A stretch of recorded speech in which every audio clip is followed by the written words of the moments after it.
Bismillahirrahmanirrahim. Assalamualaikum warahmatullahi wabarakatuh. Perkenalkan, nama saya Zaki Stafa Ibadillah Ihsan, mahasiswa Ilmu Komunikasi semester 4 kampus Robito. Di sini saya akan membahas tentang buku yang dibuat oleh Al-Ustadz Dr. Muhammad Khalid Muslih, ya, yang dimana tentang buku itu membahas tentang epistemologi Islam.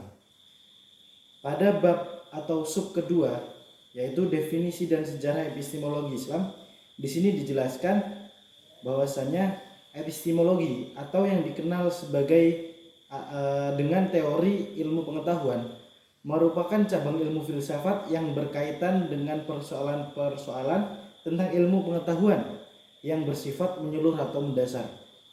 Nah, epistemologi berasal dari bahasa Yunani yang terdiri dari dua kata, yaitu episteme dan logos. Episteme berarti pengetahuan, sedangkan logos memiliki arti teori atau uraian atau ulasan. Nah, begitu. Logos dalam makna lain berarti perkataan dan pikiran atau pikiran dan ilmu. Dalam bahasa Yunani, kata gnosis juga digunakan sebagai padanan kata episteme yang sama-sama memiliki makna pengetahuan dari epistemologi tersebut. Oleh karena itu, epistemologi juga dikenal dengan nama gnesiologi.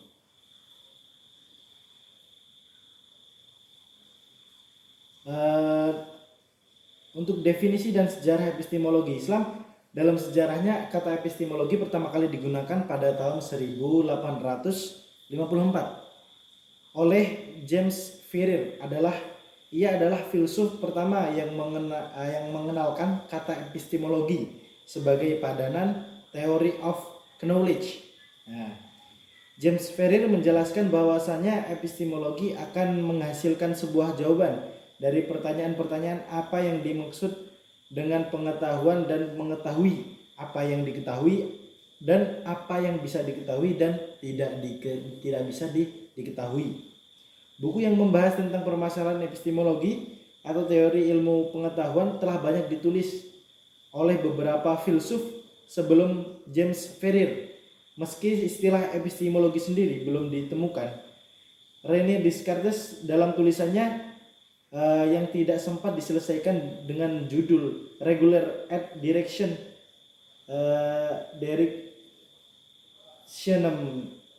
Agency membahas tentang permasalahan epistemologis. Tulisan ini kemudian dijabarkan oleh Harold H. Joachim dengan judul Descartes' Rules of Direction of the Mind.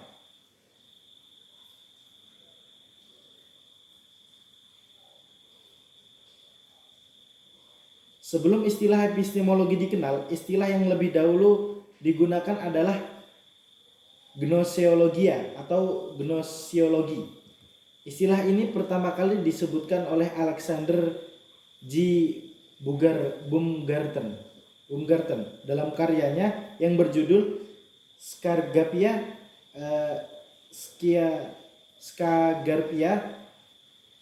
Encyclopedia Philosophiae. Istilah gnosiologi ini masih sering digunakan sampai sekarang. Istilah lain diambil dari bahasa Jerman, yaitu Erkenntnistheorie yang berarti teori ilmu pengetahuan. Edward Zeller menggunakan istilah ini dalam artikelnya yang berjudul Bedeutung en Anaufer der Erkenntnistheorie. Beberapa istilah lain adalah Wissenschaftslehre yang digunakan oleh Johann G. Fichte dan Berat Bolzano.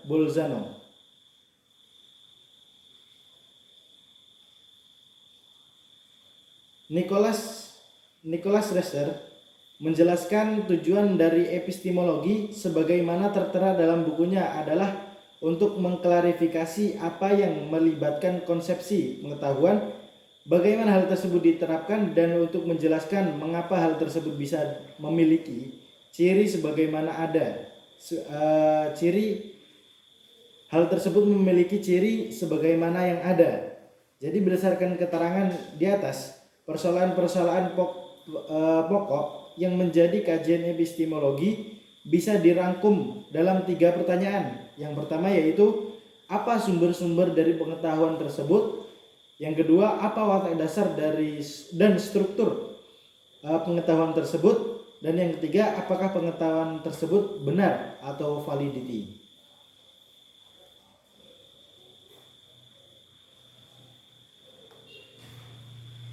Lanjut, mengenai sejarah epistemologi Islam. Pergulatan pemikiran tentang sumber-sumber pengetahuan seperti akal, indera, intuisi, dan wahyu dalam filsafat Islam memiliki sejarah yang panjang. Dalam epistemologi Islam, istilah nonus sering dipadankan dengan al-aql dan diterjemahkan sebagai intelek atau akal. Pertama, untuk membedakan antara akal yang bermakna rasio. Bagian ini akan menjelaskan secara ringkas pemikiran epistemologi pada filsuf muslim. Lalu Al-Kindi merupakan salah satu tokoh yang pada umumnya dikenal sebagai filsuf pertama dalam sejarah Islam. Al-Kindi berpendapat bahwa pengetahuan bisa didapatkan dengan 3 jalan, yaitu indera, akal, dan wahyu. Pengetahuan yang didapat dari wahyu merupakan pengetahuan yang paling tinggi. Al-Kindi mendeskripsikan metafisika sebagai pengetahuan paling mulia dari semua realitas. Hal ini dikarenakan manusia bisa mengetahui sesuatu sepenuhnya dengan mengetahui sebabnya. Segala sesuatu kembali kepada sebab yang awal, yaitu Allah. Sehingga mengetahui tentang Allah merupakan pengetahuan tertinggi menurut Al-Kindi. Filsuf selanjutnya yaitu Al-Farabi menjelaskan bahwa pengetahuan dimulai dari indera yang menjadi asas bagi akal. Oleh karena itu, menurut Al-Farabi, indera mampu menangkap realitas parsial atau juz'iyat, sedangkan akal mampu menjangkau realitas universal atau kulliyat. Al-Farabi berpendapat bahwa indera merupakan asas dari awal pengetahuan. Meski Al-Farabi mengakui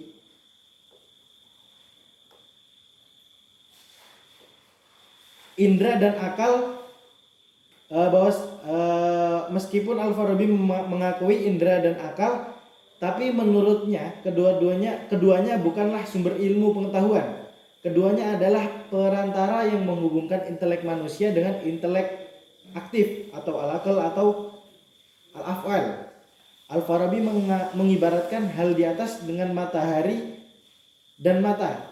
Mata bukanlah sumber pengetahuan realitas karena jika dunia gelap, mata tidak akan berfungsi. Matahari merupakan intelek aktif atau al-aql atau al-af'al yang membuat potensi mata untuk melihat menjadi maksimal. Pendapat ini tidak bisa dipisahkan dengan rumusan Al-Farabi tentang gagasan emanasi atau fayad. Al-aql al-af'al adalah zat yang esensinya adalah intelek itu sendiri, bukan perbuatan dan terpisah dari materi.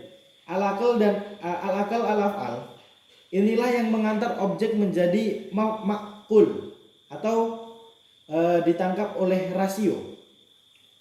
Al-Farabi menjelaskan bahwa manusia memiliki daya-daya tertentu seperti al-ghaziyah, nutrisi, al-his, indra, al-mutakhayyirah, imajinasi,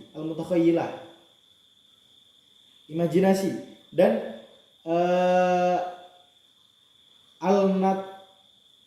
al-natikoh atau rasio. Daya rasio terbagi menjadi dua, al-akli al-amali atau berkaitan dengan tindakan manusia, dan al-akli al-ilmi berkaitan dengan esensi kemampuan jiwa yang dengannya akan terbentuk abstraksi. Al-akal al-ilmi memiliki tingkatan, yaitu yang pertama al-akal bil quwwah, intelek potensial, yaitu potensi dalam bentuk abstrak. Yang kedua yaitu al-akal bil fi'al, intelek aktual, yang aktualisasi abstrak, yaitu aktualisasi abstrak. Dan yang ketiga yaitu al-akal mustafad, intelek perolehan, puncak intelek manusia. Intelek potensial atau al-akal bil quwwah tidak akan sampai pada tingkatan intelek aktual atau al-akal bil al-fi'l, kecuali intelek aktif al-akal al-af'al yang menyinarinya. Intelek aktual akan mencapai intelek perolehan al-akal al-mustafad jika disinari oleh intelek aktif. Lanjut,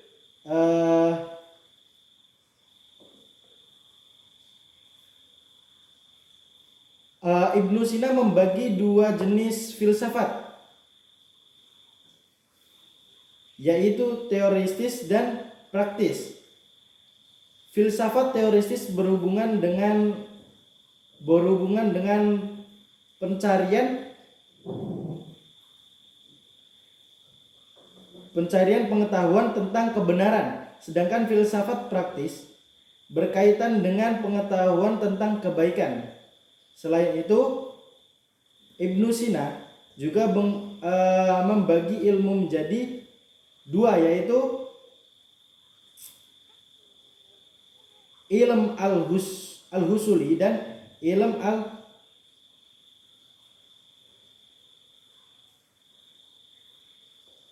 al-firri. Ilm al-husuli adalah pengetahuan yang didapat melalui perantara, sedangkan ilmu al-huduri ilm yang didapat tanpa perantara. Ibnu Sina membagi ilmu al-husuli menjadi tiga jenis, yaitu indrawi, imajinasi, dan akli. Sebagaimana filsuf muslim sebelumnya, Ibnu Sina juga berpendapat bahwa indra dan akal merupakan sarana untuk mencapai pengetahuan. Ibnu Sina membedakan ilm dengan ma'rifah. Ilm adalah pengetahuan secara universal, sedangkan ma'rifah adalah pengetahuan secara partikular. Dari pembagian ini, Ibnu Sina menyimpulkan bahwa pengetahuan indrawi terletak pada tingkatan ma'rifah. Ibnu Sina menyatakan bahwa indra merupakan dasar yang akan mengantarkan pada ilm dan ma'rifah dengan deskripsi yang partikular, sementara akal mengantarkan ada pengetahuan universal. Seorang sufi yang memiliki pengaruh besar dalam dunia Islam, Al-Ghazali, berpendapat bahwa pengetahuan bisa didapat melalui satu, panca indera, atau mengetahui panas dan dingin, seperti mengetahui panas atau dingin. Yaitu selanjutnya yang kedua yaitu kemampuan identifikasi atau mengetahui penyebab panas. Yang ketiga yaitu rasio, mengetahui api membutuhkan oksigen. Yang keempat yaitu suprarasio, mengetahui hal-hal gaib. Dan yang kelima yaitu nubuwah, mengetahui hal-hal gaib dari para nabi. Al-Ghazali membagi sumber pengetahuan menjadi 3. Yang pertama yaitu kasyaf atau intuisi. Yang kedua itu wahyu, Al-Quran dan Sunnah. Dan yang ketiga akal atau rasio. Pengetahuan intuisi merupakan pengetahuan yang paling jelas menurut Al-Ghazali.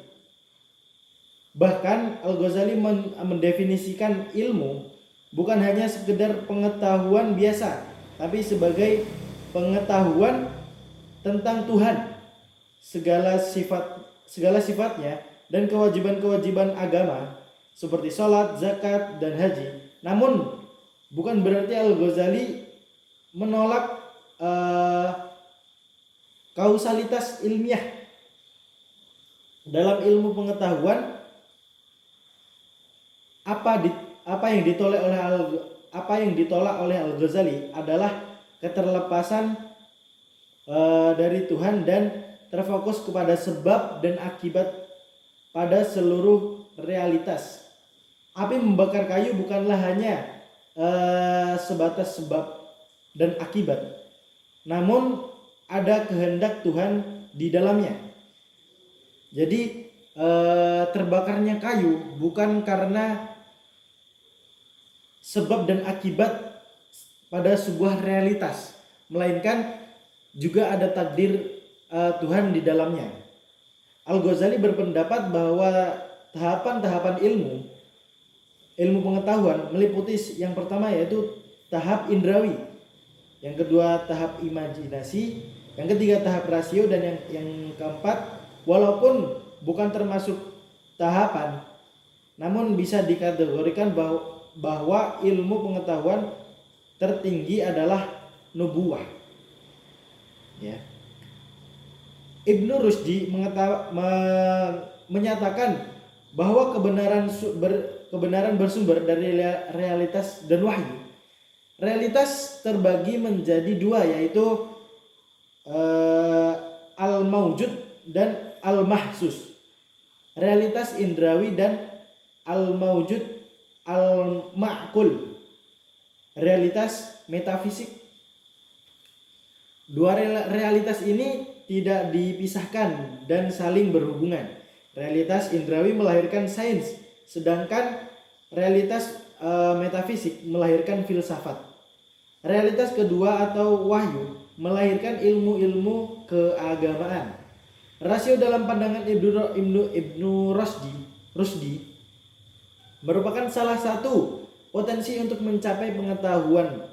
Ketiga potensi tersebut oleh Majid Fahri disebut dengan indera eksternal atau daya indera, indera internal atau daya imajinasi, dan rasio atau akal.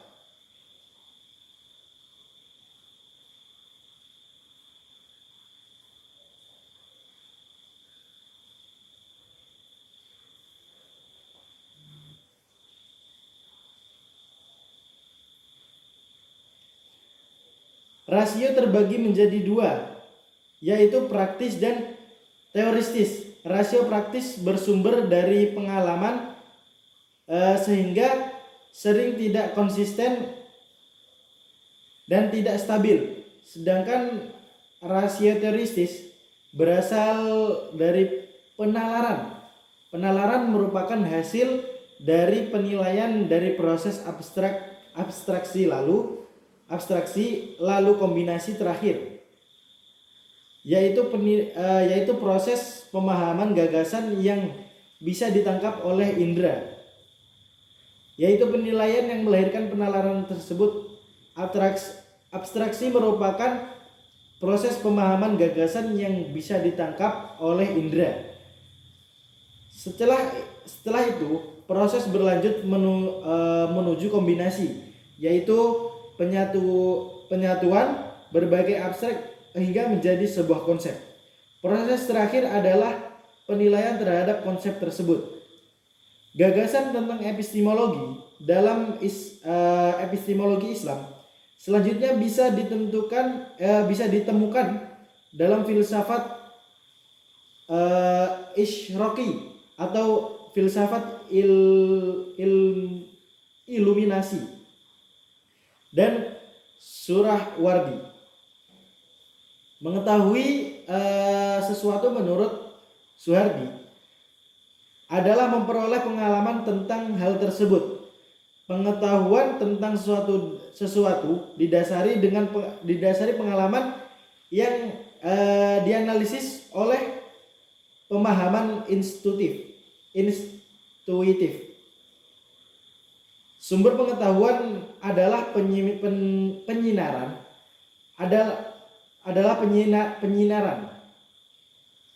Penyinaran adalah intuisi yang menghubungkan antara diri yang tahu dengan substansi cahaya. Metodologi yang dibangun oleh Suhrawardi adalah dengan cara membedakan dua hal dalam metafisika, yaitu metafisika generalis dan metafisika spesialis. Metafisika generalis berkenaan dengan subjek seperti ekstensi, kesatuan, substansi, dan lain-lain. Metafisika spesialis menggunakan pendekatan ilmiah untuk menganalisis masalah suprarasional. Ada 4 tahap untuk mencapai pengetahuan Isyraqi menurut Suhrawardi. Tahapan-tahapan tersebut meliputi yang pertama yaitu aktivitas spiritual untuk memperoleh cahaya ilahi, yang kedua yaitu tahap penerimaan cahaya, yang ketiga yaitu tahap pembentukan ilmu yang valid melalui metode diskursif, dan yang keempat yaitu tahapan dokumentasi atau tulisan agar orang lain bisa memahami. Suhrawardi menggunakan metode intuitif untuk meraih pengetahuan yang tidak mampu dicapai oleh rasio. Sedangkan metode diskursif mengandalkan kekuatan rasio untuk menjelaskan pengalaman-pengalaman tersebut secara logis. Pengalaman dalam pandangan Ibnu Arabi, ilm adalah pengetahuan yang diperoleh rasio melalui diskusi, sedangkan ma'rifah adalah pengetahuan secara langsung. Pengetahuan secara langsung adalah pengetahuan tentang kebenaran sejati, bukan pemahaman rasio terhadap sesuatu. Karakteristik pengetahuan ini adalah hilangnya subjek dan objek. Pengetahuan ini merupakan langsung, kebenarannya bersifat pasti dan terlepas dari penalaran. Nasruddin Al-Tusi membagi pengetahuan menjadi 4 jenis, yaitu yang pertama al-ibsas atau pengetahuan sensasi, deskripsi sesuatu dengan karakteristiknya. Deskripsi sesuatu yang nyata dan ada, menunjukkan di mana, kapan, bagaimana, dan berapa. Yang kedua yaitu al-khayal, pengetahuan imajinasi, deskripsi sesuatu dengan karakteristiknya dalam keadaan ada maupun tidak ada. Yang ketiga yaitu at-tawahum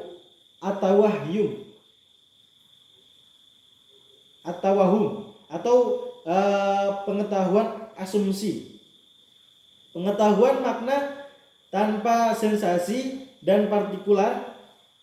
Dan yang keempat yaitu al-ta'akul, pengetahuan nalar, pengetahuan hakikat sesuatu dan zatnya. Kemudian Nasruddin Al-Tusi juga mengklasifikasikan pengetahuan menjadi pengetahuan spekulasi yang pengetahuan dan pengetahuan praktik, pengetahuan spekulasi berupa pengetahuan agama dan metafisika, pengetahuan matematika dan pengetahuan alam. Sedangkan pengetahuan praktik meliputi pengetahuan etika, pengetahuan ekonomi dan pengetahuan politik.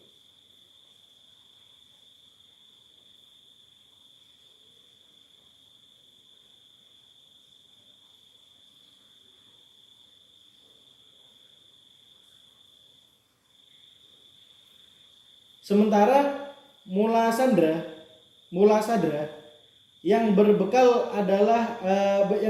sebuah ungkapan ilmu adalah cahaya, memformulasikan teori epistemologinya dalam khazanah filsafat Islam. Kesatuan antara akal dan ma'qul, kesatuan antara akal dan ma'rifah berimplikasi kepada kesatuan wujud.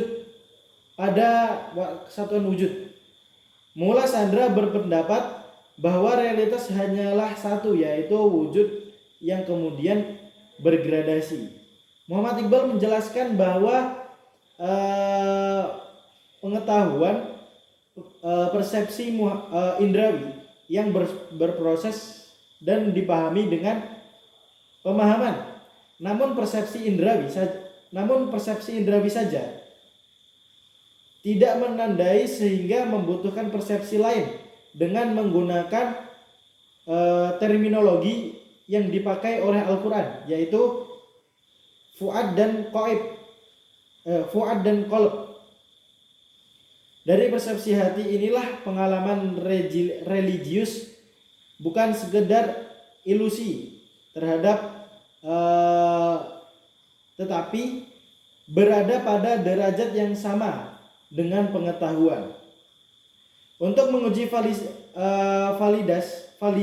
validitas kebenaran dari sebuah pengalaman, Iqbal mengajukan dua jenis tes, yaitu tes intelektual dan tes pragmatis. Tes intelektual adalah interpretasi kritis tanpa prasangka apapun tentang pengalaman manusia. Sedangkan tes pragmatis adalah pembuktian dengan melihat hasilnya. Tes pertama diterapkan oleh para filsuf, sedangkan tes kedua dilakukan oleh Nabi. Tokoh terakhir dalam pembahasan epistemologi Islam adalah Muhammad Abid Al-Jabiri. Al-Jabiri menjelaskan bahwa epistemologi Islam terusan dari 3 jenis, yaitu pengetahuan eksplanatoris, yang kedua pengetahuan gnosis, dan pengetahuan demonstratif.